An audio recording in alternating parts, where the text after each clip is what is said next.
শিকারীর ফাঁদে পড়ে গুরুতর জখম হয়েছিল বাঘিনীটি। বন কর্মকর্তার চেষ্টায় প্রাণীটিকে উদ্ধার করা হয়। দীর্ঘ ৬ মাস চিকিৎসার পর বাঘটি এখন সুস্থ। ১২ জুলাই বাঘিনীটিকে আবার বনে ফিরিয়ে দেয়া হবে। কিভাবে বাঘটিকে তার চেনা বিচরণ ক্ষেত্রে অবমুক্ত করা হবে, বনকর্মীদের সেই প্রচেষ্টার গল্পই শুনি চলুন। শিকারীদের ফাঁদে আটকে আহত বাঘটিকে গত ৪ জানুয়ারি উদ্ধার করে বন বিভাগ।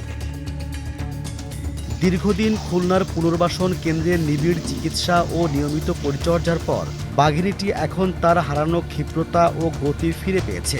১২ জুলাই তাকে সুন্দরবনের পূর্ব বন বিভাগের চাঁদপাই রেঞ্জের নিজস্ব বিচরণ ক্ষেত্রে অবমুক্ত করা হবে। এ সময় পরিবেশ, বন ও জলবায়ু পরিবর্তন প্রতিমন্ত্রী শেখ ফরিদুল ইসলামের উপস্থিত থাকার কথা রয়েছে। সুন্দরবন পূর্ব বন বিভাগের বিভাগীয় বন কর্মকর্তা রেজাউল করিম চৌধুরী প্রথম আলোকে বলেন, সুস্থ হওয়ায় জুলাই মাসের মধ্যেই বাঘিনীটিকে বনে ফিরিয়ে দেওয়ার পরিকল্পনা ছিল। তার গতিবিধি পর্যবেক্ষণে স্যাটেলাইট কলার ব্যবহারের পরিকল্পনা ছিল, তবে বিভিন্ন জটিলতার কারণে স্যাটেলাইট কলার সংগ্রহ করা সম্ভব হয়নি। তাই বিকল্প ব্যবস্থা হিসেবে বাঘিনীটির বিচরণ এলাকায় প্রায় ৮ কিলোমিটার জুড়ে প্রাথমিকভাবে ২০টি স্থানে ট্র্যাপ ক্যামেরা স্থাপন করা হয়েছে।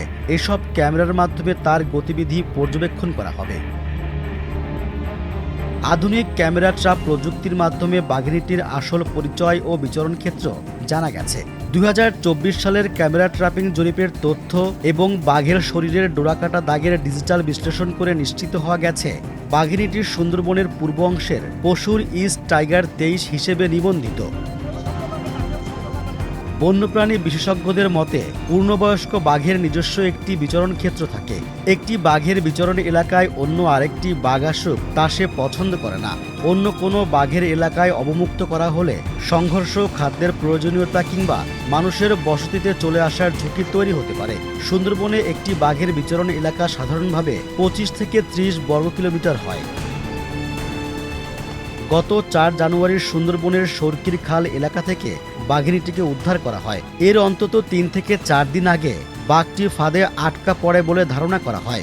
বন বিভাগের সংশ্লিষ্ট কর্মকর্তারা জানিয়েছেন, বাঘিনীটির বয়স ১০ থেকে ১১ বছর। উদ্ধারের সময় তার শরীরে কিছু ক্ষত ছিল।